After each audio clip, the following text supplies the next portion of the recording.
Hi everyone, आज की इस वीडियो में हम पंचायती राज पढ़ेंगे। ठीक है, जिसमें हमारे दो टॉपिक्स आते हैं। एक आता है पंचायत, एक आता है म्यूनसिपैलिटी। ठीक है, तो पहले हम पंचायत पढ़ लेते हैं। हम पढ़ने वाले हैं पंचायत। ठीक है, तो देखो, जो ग्रास रूट लेवल पे है ना, मतलब छोटे से छोटे लेवल पे है, ठीक है, वहाँ पे पंचायत बनाई गई हैं। ठीक है, ताकि जो हमारी डेमोक्रेसी है उसको लोकल बॉडीज़ तक भी पहुंचाया जा सके। ठीक है, पंचायत सिस्टम आया कैसे, इसके लिए छोटी सी ट्रिक याद रखोगे आप लोग।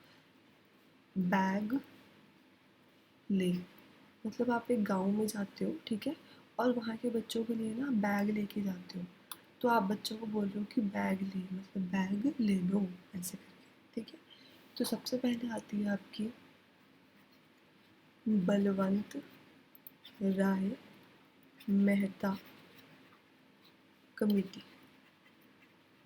ठीक है, सबसे पहले आती है आपकी बलवंत राय मेहता कमेटी। आती कब है? 1957 में। इन्होंने रिकमेंड किया कि जो आपका पंचायती राज का जो स्ट्रक्चर होना चाहिए ना, वो कैसा होना चाहिए, वो 3 टायर होना चाहिए। मतलब उसमें थ्री लेवल्स पे वो होना चाहिए। ठीक है, जो सबसे ऊपर वाला लेवल होगा ना, वो डिस्ट्रिक्ट होगा। तो डिस्ट्रिक्ट में जो आपका बैठेगा वो आपका डीसी बैठेगा। ठीक है, उसके बाद आपका ब्लॉक आया करेगा, उन्होंने बोला। उसके बाद ब्लॉक समिति आया करेगी, जिसमें कौन बैठा करेगा? आपका जो ब्लॉक डेवलपमेंट ऑफिसर होता है, बीडीओ होता है। ठीक है, उसके बाद थर्ड लेवल पे आपका आया करेगा विलेज पंचायत।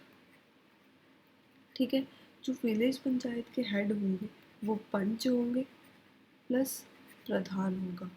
ठीक है, ये इस 3 टायर सिस्टम की बलवंत राय मेहता कमेटी ने बात करी।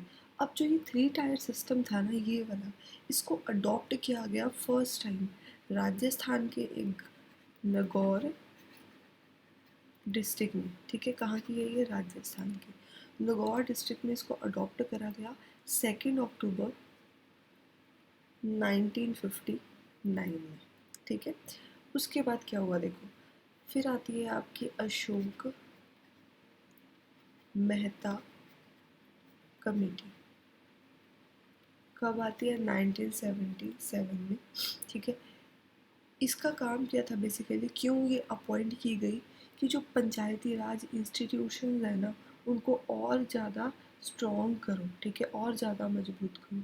तो इन्होंने पता क्या कहा कि यार जो ये सिस्टम है ना, ये 2 टायर ही होना चाहिए, 3 टायर नहीं होना चाहिए। सबसे टॉप पे तो आपके आ जाएंगे डिस्ट्रिक्ट।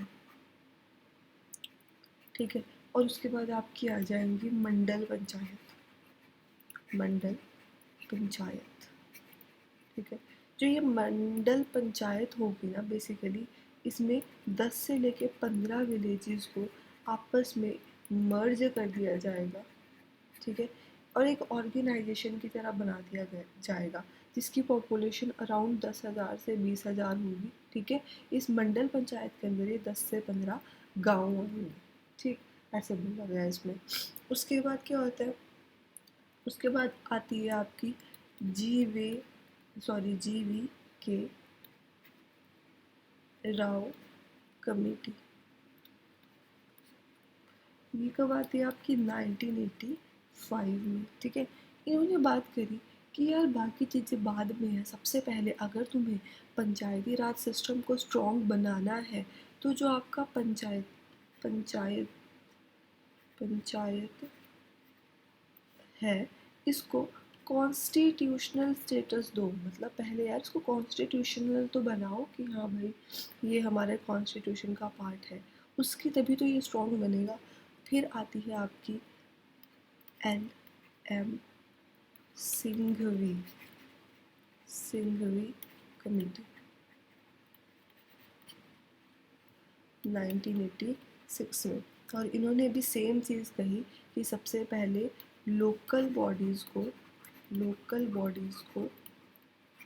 कॉन्स्टिट्यूशनल स्टेटस दिया जाए। ठीक है, उसके बाद कोई और बात करना, उसके बाद बात करेंगे हम कि कैसे इसे और ज़्यादा स्ट्रॉन्ग बनाया जा सकता है। ठीक है, ये बात हुई।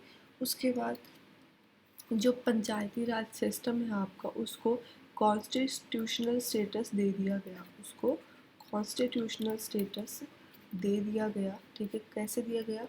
Bye 73rd constitutional amendment act, जो होता है 1992 में, और इसको ऐड कर दिया गया part 9 of Indian constitution, article 243 से लेके 243 ओ तक। ठीक है, और स्केड्यूल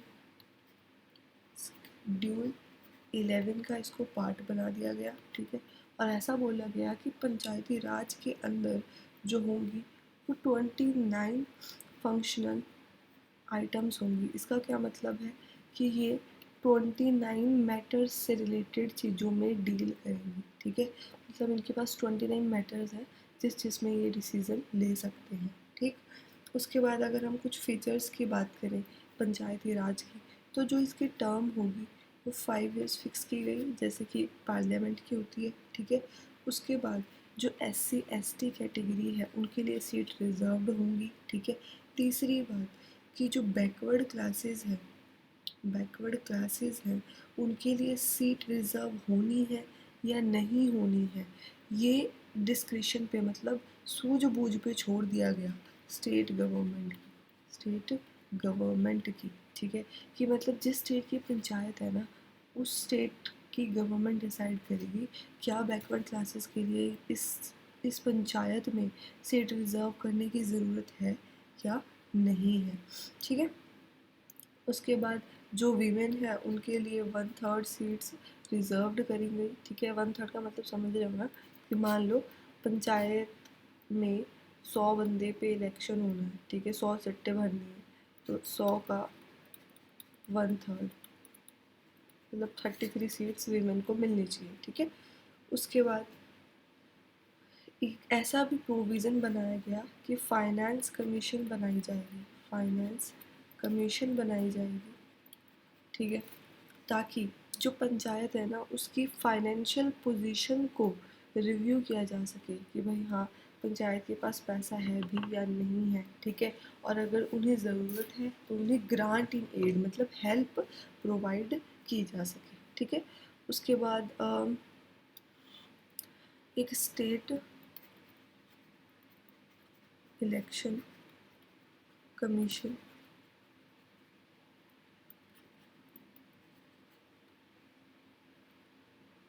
ठीक है, ये बनाई जाएगी।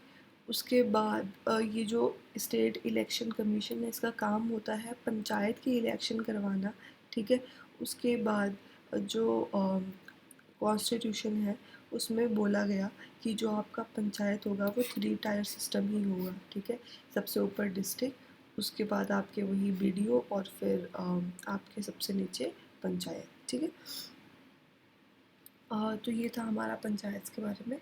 अब हम पढ़ लेते हैं आपकी म्यूनसिपैलिटीज़ के बारे में। ठीक है, ऐसे नहीं बोलते कि ये म्यूनसिपल कॉरपोरेशन है। ठीक है, ये म्यूनसिपल काउंसिल है। ठीक है, हम सीधा बोलेंगे कि ये म्यूनसिपैलिटी, क्योंकि म्यूनसिपैलिटी का ही ये तीनों पार्ट होते हैं। अभी देखेंगे कैसे। म्यूनसिपैलिटीज़।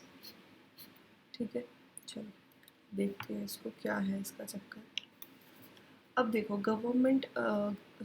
गांव में तो डिसाइड हो गया कि हाँ भाई पंचायत होंगी। ठीक है, लोकल गवर्नमेंट की तरह काम करेंगी। पर जो शहर होंगे, अर्बन एरियाज होंगे, ठीक है, वहाँ पे म्यूनसिपैलिटीज़ होंगी, ये डिसाइड किया गया। और 74th अमेंडमेंट के थ्रू 1992 से लेकर 1993, ठीक है, ये ऐड किया गया कि भाई हाँ, जो अर्बन एरियाज़ है, थोड़े शहरी इलाके हैं, वहाँ पे लोकल गवर्नमेंट के रूप में म्यूनसिपैलिटी काम करेगी। ठीक है, पार्ट, अगर हम कॉन्स्टिट्यूशन के पार्ट की बात करें तो पार्ट 9A। ठीक है, आर्टिकल की बात करें तो 243 से लेकर 243 तक आपकी म्यूनसिपैलिटी से डील करता है। ठीक है, स्केड्यूल की बात करें तो आपका स्केड्यूल 12 और हमने बात किया था कि पंचायत को 29 मैटर्स दिए गए डील करने के लिए।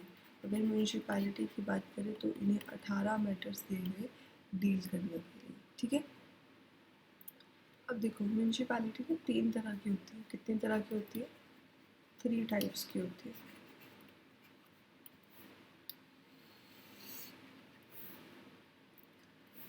फर्स्ट टाइप आपका आ जाता है नगर पंचायत। नगर का मतलब क्या होता है? शहर। और पंचायत तो आपको पता ही है, तो मतलब जो शहर की पंचायत हुई, ठीक है। दूसरा आ जाता है आपका म्यूनसिपल काउंसिल। और तीसरा आ जाता है आपका म्यूनिसिपल कॉरपोरेशन, ठीक है। चलो इसको समझते हैं। अब नगर पंचायत कहाँ होगी? मतलब कहाँ पे शहर की पंचायत होगी? ऐसे एरियाज में जो विलेज से अर्बन या फिर विलेज से शहर में, रूरल से अर्बन में अभी कन्वर्ट हो रहे हैं, पूरी तरह से हुए नहीं हैं, ट्रांजिशन में है, मतलब हो रहे हैं, ठीक है। म्यूनसिपल काउंसिल कहाँ पे होंगे? जो स्मॉल अर्बन एरियाज होंगे, स्मॉल अर्बन एरियाज होंगे, छोटे छोटे शहर होंगे जो। और म्यूनसिपल कॉरपोरेशन कहाँ होंगे? जो बड़े बड़े, ठीक है, लार्ज अर्बन एरियाज, जैसे कि चंडीगढ़। चंडीगढ़ में क्या आएगी? म्यूनसिपल कॉरपोरेशन, है ना, ऑब्वियस सी बात है। ऐसे अब जो इसके इलेक्शंस होंगे डायरेक्टली होंगे। मान लो चंडीगढ़ एक एरिया है, ये पूरा म्यूनसिपल कॉरपोरेशन के अंदर आता है, तो इसके इलेक्शन डायरेक्टली चंडीगढ़ के सारे लोग करेंगे, ठीक है। ऐसे समझने के लिए है ये बस एक। उसके बाद जो सीट्स होंगी वो रिजर्व्ड होंगी। रिजर्व्ड होंगी किसके लिए होंगी? रिजर्व सीट SC ST के लिए। 1/3 वीमेन के लिए होंगी, ठीक है। जो म्यूनसिपैलिटी होती है उनके पास राइट होता है, पावर होती है कि वो टैक्स लगा सकें, ड्यूटीज़ लगा सकें, टोल्स लगा सकें, ठीक है, ये सब चीज़ें कर सकें। उसके बाद सेम चीज़ इनके पास भी स्टेट फाइनेंस कमीशन होती है, ताकि इनकी फाइनेंशियल पोजीशन को रिव्यू किया जा सके, ठीक है, और इनके फंड को इंक्रीज़ करने के तरीके बताए जा सकें, ठीक है। उसके बाद अगर हम बात करें अंडर आर्टिकल 243 ZD, एक डिस्ट्रिक्ट प्लानिंग कमेटी बनाई जाएगी, ठीक है, जिसका काम क्या होगा कि भाई प्लान्स बनाओ पंचायत के लिए और म्यूनसिपैलिटीज़ के लिए, ठीक है। मतलब बेसिकली डिस्ट्रिक्ट प्लानिंग कमेटी का काम होगा, मान लो आपकी पंचायत में या फिर आपकी म्यूनसिपैलिटी में कुछ प्लान बनाया कि भाई हमें ये चीज़ करवानी है अपने एरिया में, ठीक है, अपने एरिया में, तो फिर ये इसको बोलेंगे। और ये चीज़ जो ये होगी ना डिस्ट्रिक्ट प्लानिंग कमेटी, ये ठीक चेक करेंगे कि हाँ भाई ठीक है या नहीं है। अगर होगा तो ये ओके करेंगे उस चीज़ को, ठीक है। उसके बाद अगर हम बात करें अंडर आर्टिकल, सॉरी एक मिनट यार, it has stopped working, just give me a second guys. चलो यहाँ लिख लेते हैं। अंडर आर्टिकल 243 ZE एक मेट्रोपॉलिटन प्लानिंग कमेटी भी बनाई जाएगी, ठीक है, ताकि ड्राफ्ट बनाया जा सके, ड्राफ्ट बनाया जा सके, ठीक है। किसके लिए ड्राफ्ट बनाना है? To prepare a draft development plan for the metropolitan area as a whole. जो भी मेट्रोपॉलिटन एरिया होगा ना, उसके लिए ड्राफ्ट डेवलपमेंट प्रोग्राम, कि हाँ भाई उसकी हम डेवलपमेंट कैसे कर सकते हैं, मेट्रोपॉलिटन एरिया की डेवलपमेंट कैसे कर सकते हैं, उसके लिए अलग से एक कमेटी, मेट्रोपॉलिटन प्लानिंग कमेटी, ठीक है। तो इतना ही था, इसमें मिलते हैं नेक्स्ट वीडियो में। Thank you.